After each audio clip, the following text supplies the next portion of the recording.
5월 중순을 우리가 보내고 있습니다.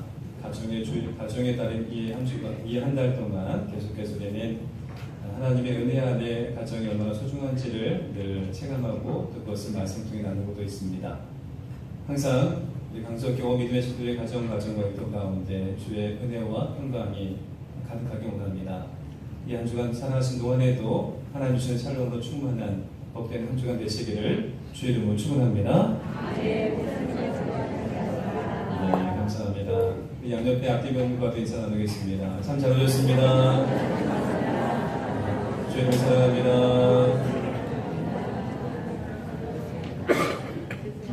네, 감사합니다.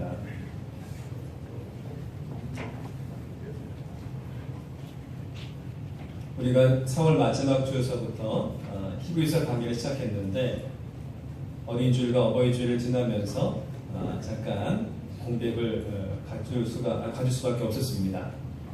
오늘 다시 이 히브리서 말씀을 이어갈 텐데요.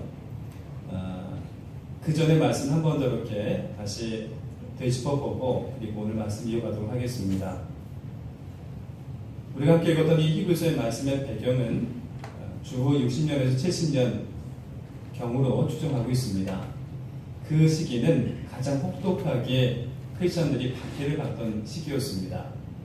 특히 그 중에서도 유대인이면서 예수 그리스도를 영접하고 기독교인이 된 사람들이 아주 더 큰 박해를 받을 수밖에 없었는데 로마인들에게도 또 유대인들에게도 이중고의 박해를 받을 수밖에 없었습니다. 로마인들에게는 제국을 붕괴시키는 위험천만한 이들로 취급을 되었다고 한다면 이 유대인들에게는 모세 율법을 위배하고 또 유대인의 전통을 무시하는 부정적인 사람들로 그렇게 취급을 당할 수밖에 없었어요. 이런 극심한 박해 속에서 이들은 마음의 갈등을 갖게 됩니다. 또 영적인 혼돈을 갖게 되지요. 그래서 그들은 그 심각한 혼돈과 갈등을 겪어가면서 다시 옛날로 돌아가고자 하는 큰 움직임을 보입니다.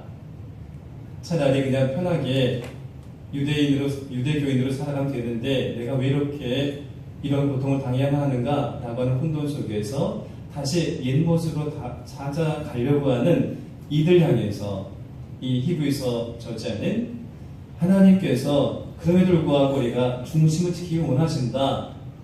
그럴 때일수록 더욱더 견고해져야 된다라는 말씀을 들려주기 시작했던 것, 그게 바로 히브리서 전체의 말씀의 배경이 되는 것입니다. 이 히브리서의 말씀인 오늘 이런 혹독한 박해를 받는 시기는 아닙니다만은 그 어느 때보다도 이 영적인 혼란과 또 갈등을 겪고 있는 그런 시기를 우리가 보내고 있습니다. 이럴 때에 역시 하나님께서는 히브리서의 말씀을 통해서 주시는 거예요. 더 견고하게 예수님을 깊이 생각하고 예수님을 삶의 기준으로 삼아라. 이것이 바로 히브리서가 우리에게 전해주고 있는 분명한 하나님의 말씀인 것입니다. 그래서 우리가 첫날 함께 이 말씀을 시작하면서 예수님이 우리의 삶의 기준이어야 한다라는 말씀을 나눈다고 했습니다. 다림줄. 그래서 우리는 나에게 예수를 맞추는 것이 아니라 예수님의 말씀과 예수님의 삶과 그분의 십자가에 우리를 맞추고 그분을 다림줄로 삼아 살아가야 된다고 하는 것. 그리고 예수님께서는 우리에게 바라시기를 이렇게 예수님을 기준으로 삼는 사람들, 크리스천들이 그들의 가정과 일터와 세상에 나아가서는 다른 사람들에게 기준으로 살아가기를 원하신다는 말씀을 또 함께 나눈 바가 있지요. 교회도 역시 마찬가지라고 했습니다. 교회가 한 지역을 섬기고 세운 목적이 있다면 그 교회가 그 지역의 기준, 다림줄이 되어야 할 사명이 있다는 것도 역시 함께 말씀을 통해 나눈 바가 있습니다. 이제 오늘은 안식에 관한 말씀이에요. 안식.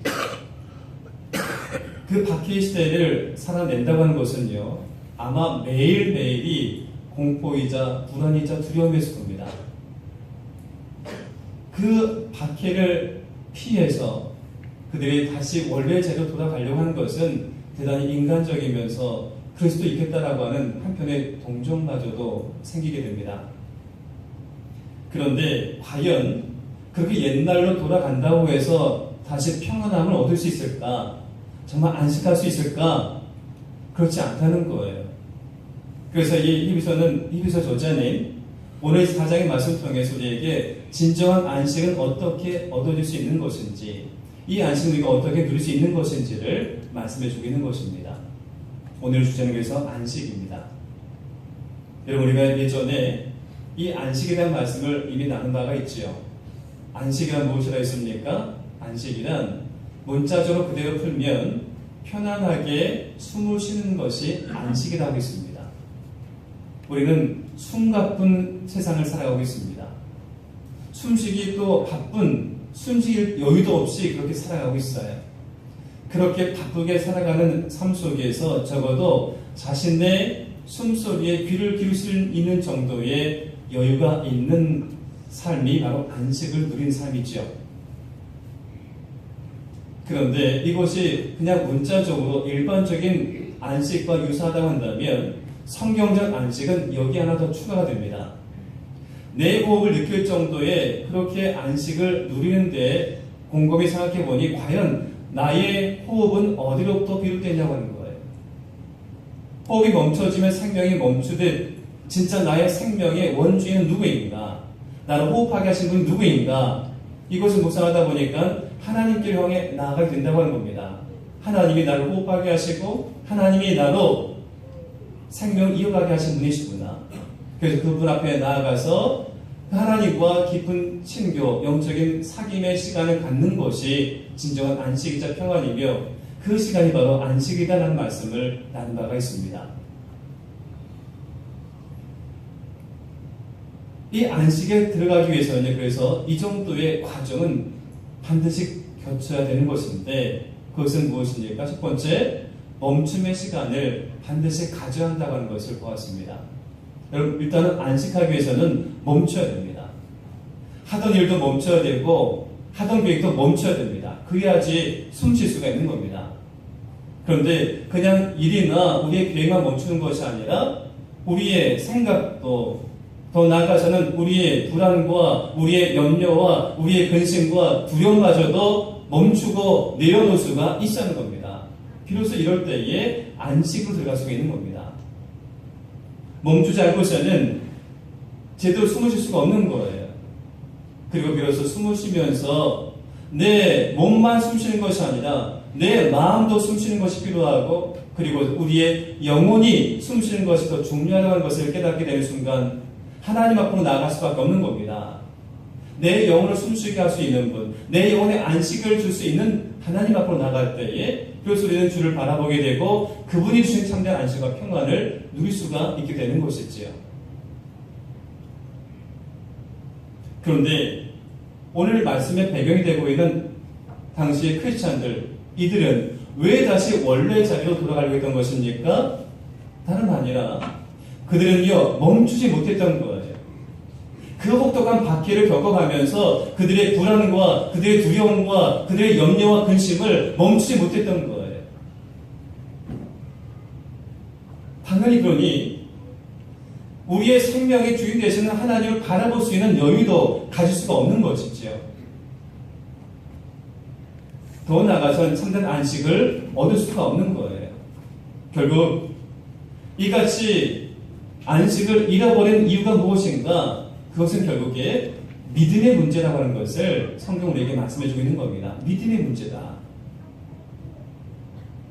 오늘 말씀에 2절과 3절의 말씀을 한 번 더 보겠습니다.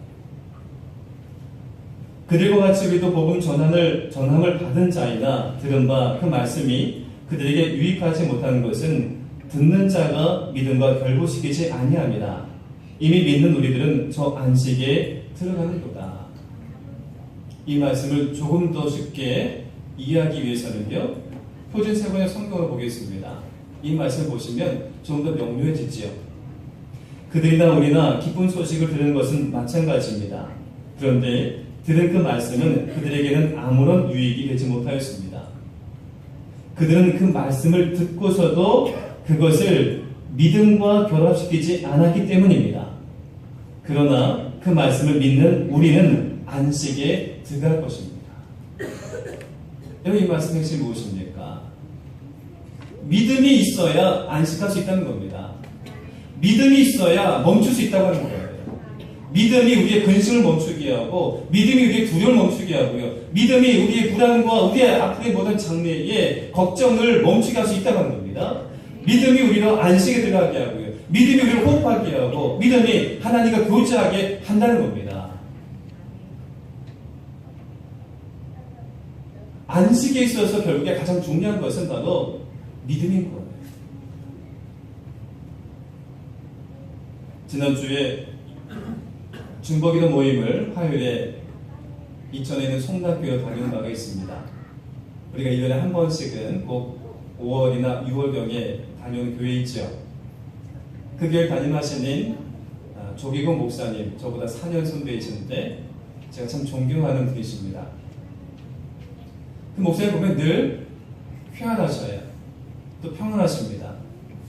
그 목사님과 함께 있으면 저도 같이 이렇게 마음이 밝아진 것 같아요. 사모님도 마찬가지고. 그 한 교회에서 농촌 목회를 하시면서 20년 이상을 오롯이 한 마음 가지고 섬겼던 분이십니다.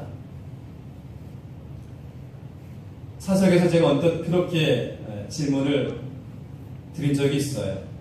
형님, 이 마을, 이 폐쇄된 이 마을에 유입해 오는 사람들도 없고 오히려 빠져나가는 사람들만 잔뜩 생기고, 교인들은 점점 연로해지고 또 돌아가신 분도 생기고,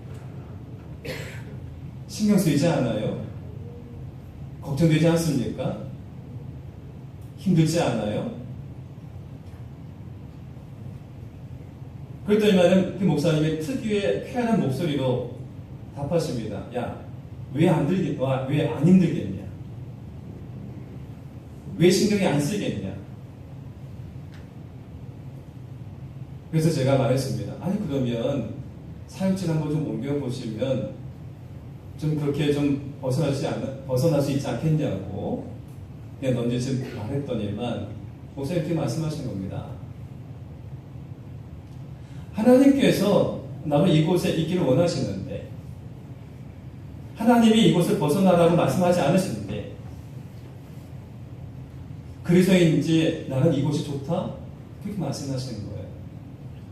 하나님이 이곳에 있게 하신다면 그것을 족하다고 그런 표현인 거지 않나요? 난 이곳이 좋다. 여러분, 참된 안식, 평안이라고 하는 것은요, 내가 어떤 공간에 있느냐가 중요한 것이 아니라 내가 정말 하나님과 함께 있느냐가 거기에 달려있는 거예요. 만일에 아무리 높은 성벽을 쌓고 거기에 큰 궁전을 세우고 그 가장 깊은 곳에 내 침상을 만들어서 거기서 안전을 요청받고 또 안전하게 지키는 모든 군사들이 지키는 그런 가운데서 내가 지낸다 할지라도 그곳에 하나님이 계시지 아니한다면요, 그곳이 평안한 안식처가 될 수가 없는 거예요. 반면에 내가 있는 그곳이 척박한 광야랄지라도 매우 힘겹게 하루하루 살아갈 수밖에 없는 그런 밖의 시대에 그 삶의 처절한 현장할지라도 그곳에 하나님이 계신다고 한다면 그것이 우리에게 가장 아름답고도 평안한 안식처가 될 수 있다고 하는 그런 말씀인 겁니다. 여러분, 주께서 머물러 하는 그곳이 우리의 평안한 안식처가 된다고 하는 것을 기억하시기 바랍니다. 하나님께서 계시지 아니한다면 그것은요, 안식처가 될 수가 없는 거예요. 결국 믿음의 문제인 것이죠. 구약성경에 대표적인 사건이 하나 있습니다. 출애굽 사건입니다. 이들은 애굽의 노예로 살고 있었습니다. 하나님께서 그들을 출애굽하게 하시고 자유와 해방을 그들에게 주었습니다. 그런데 이들이 그렇게 출애굽한 이후에 그 자유와 해방을 만끽하면서 정말 그 안식과 평안을 맛볼 줄 알았는데 별로 달라진 것이 없어요. 그냥 공간만 바뀌었을 뿐입니다. 애굽의 노예로 살던 그들이 그냥 출애굽한 이후에 광야에서 사는 것 모양만 바뀌었을 뿐이지 그들의 걱정과 근심과 불안은 여전히 똑같다라고 하는 겁니다. 왜 이런 현상이 나타났을까요? 여러분, 그들은 이제 심각한 착각을 하나 하고 있었어요. 노예 생활을 청산하고 그들에게 자유와 해방이 주어지면 마음대로 살 줄 알았습니다. 그래서 마음껏 즐기고 마음껏 평안을 누리며 마음껏 안식할 줄 알았어요. 그런데 막상 애굽에서 벗어났는데 그들이 가는 곳은요, 광야였습니다. 오히려 애굽에서 누리지 못했던 것들, 거기서 누릴 줄 알았는데 더 생활이 엉망이 되는 듯 느껴지는 거예요. 먹을 것도 입을 것도 마땅치 않은 겁니다. 그러니 그들 보기에는 애굽의 노예나 광야의 생활이나 별로 차이가 없이, 그래서 그들은 안식을 누리지 못하는 거예요. 이런 이스라엘 백성들에게 하나님께서 그 광야에서 훈련을 시키십니다. 우리 이것을 두고 광야 수업이다 이렇게 달리 표현하기도 하죠. 광야 수업. 왜 수업이라는 표현을 쓰고 있냐면 하나님이 그들 향해서 뭔가 가르치기를 원하신다고 봅니다. 하나님 그들에게 가장 공을 들여서 가르치고자 했던 것은 무엇이냐면 이제 선민답게 하나님의 택함 받은 백성답게 믿음으로 사는 것이 무엇인지를 그들에게 가르치기 위함했던 거예요. 하나님과 무관한 마음대로 사는 인생 가운데에 참된 평안과 안식이 있는 것이 아니라 믿음으로 사는 인생이야말로 그것이 광야이든 그것이 어디든 상관없이 바로 그곳에서 참된 평안과 안식을 누릴 수 있다고 하는 것, 하나님과 함께하는 그것이야말로 가장 복된 것이라고 하는 것을 그들로 알려주기 위하여, 그들에게 믿음을 심어주기 위하여 광야 수업을 진행시켰던 것입니다.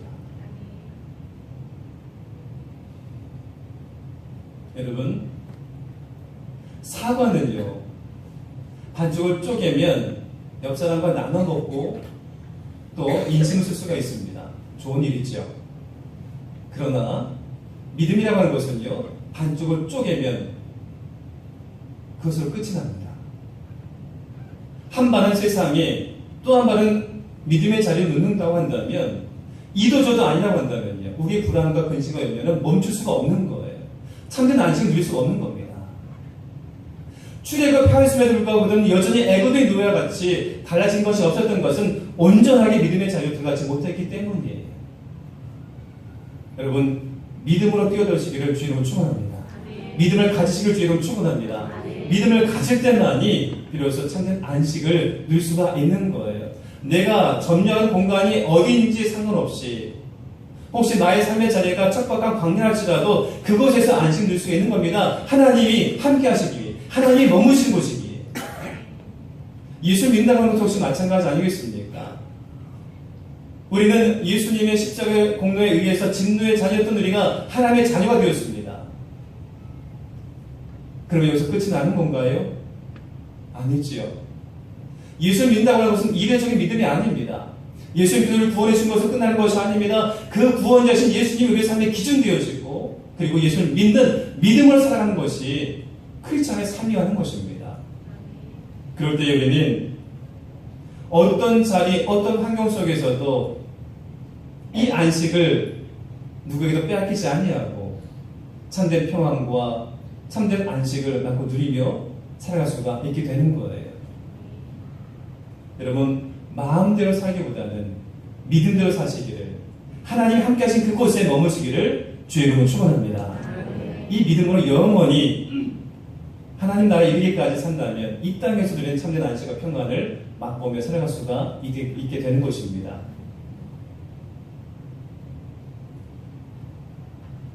그런데 여러분, 이 안식이라는 것은 우리들 개개인적으로만 주어지는, 하나님께서 우리들 개개인에게 주고자 하시는 것은 아니라고 하는 거예요. 이 안식과 평안은 하나님은요, 내가 속해 있는 가정과 공동체와 더 나아가서는 국가와 국가 간의 온 세상이 하나님의 평화와 안식으로 차 넘치기를 원하고 계신다는 사실이죠.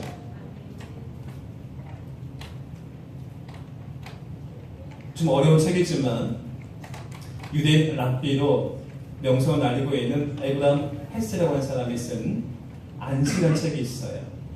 내용이 상당히 어렵습니다만은 이 책의 중심 주제가 그야말로 안식입니다.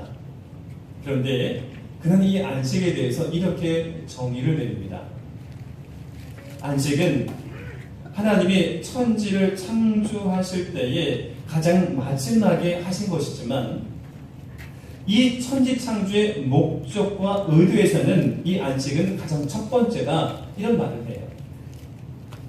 이 말 뜻은 무엇이냐 하면요, 여러분, 하나님께서 창세기 1장 2장의 말씀을 보면 천지를 지으실 때에 6일간은 열심히 하늘과 땅을 지으시고 온 세상의 생명들을 창조하시고 사람을 지으시고 그리고 7일째 되는 해에 안식하셨다는 말씀이 있어요. 그런데 우리는 이런 착각을 종종 하게 됩니다. 하나님이 6일간 열심히 일하셔가지고 하나님도 하루는 쉬셨나 보다.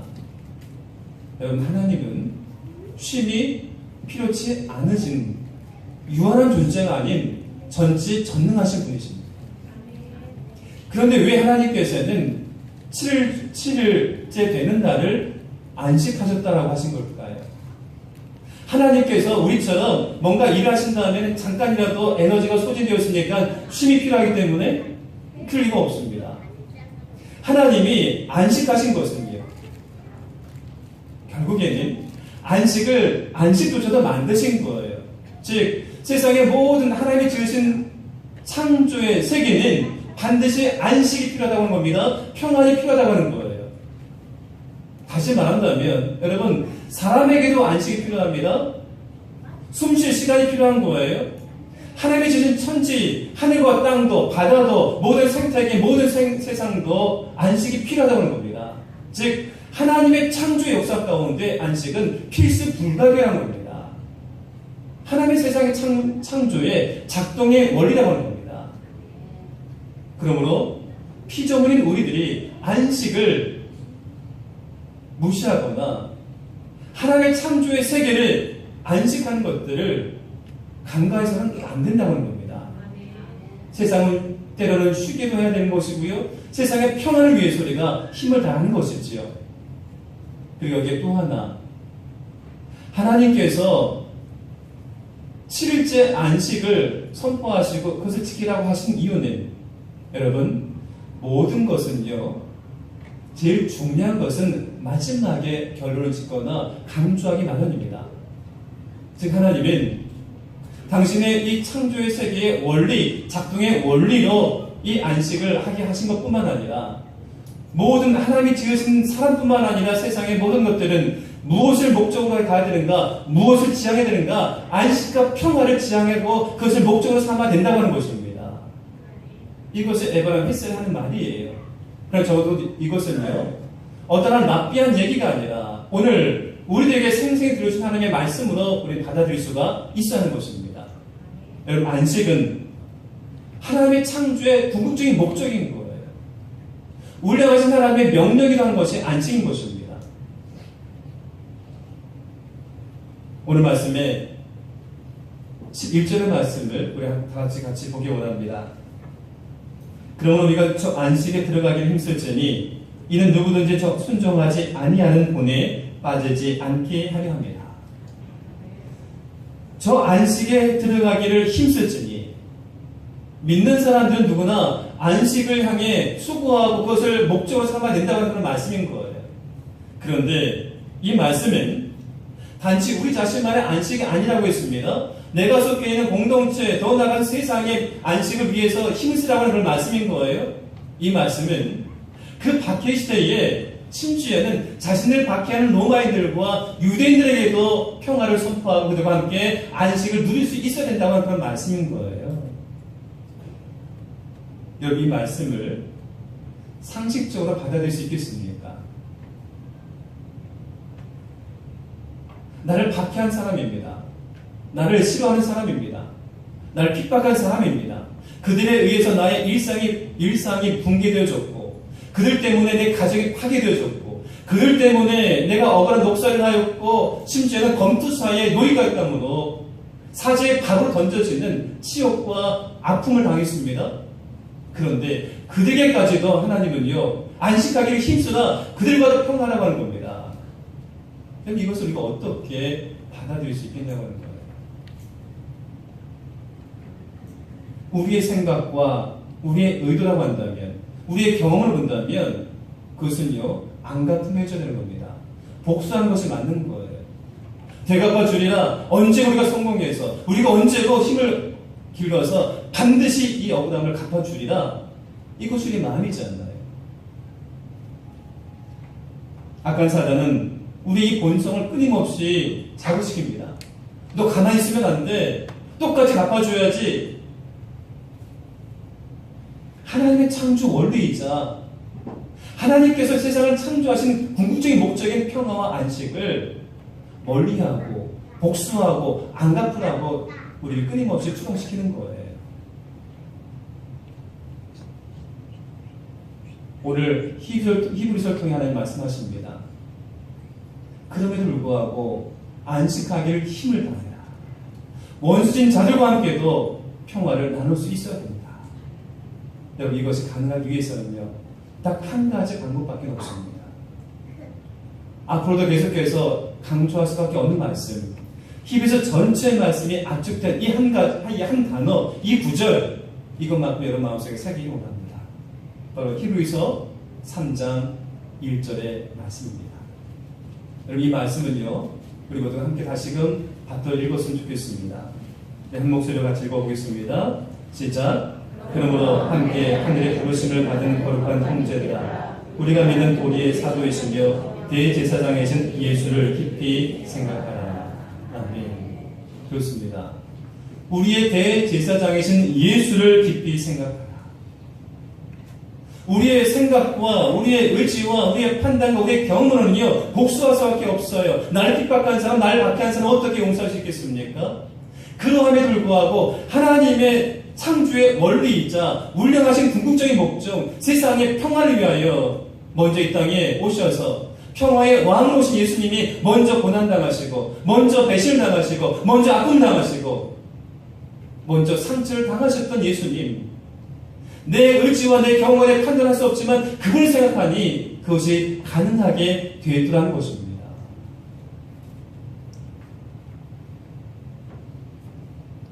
일곱 번이 아니라 7번, 70번씩이라도 용서하라고 하는 말씀.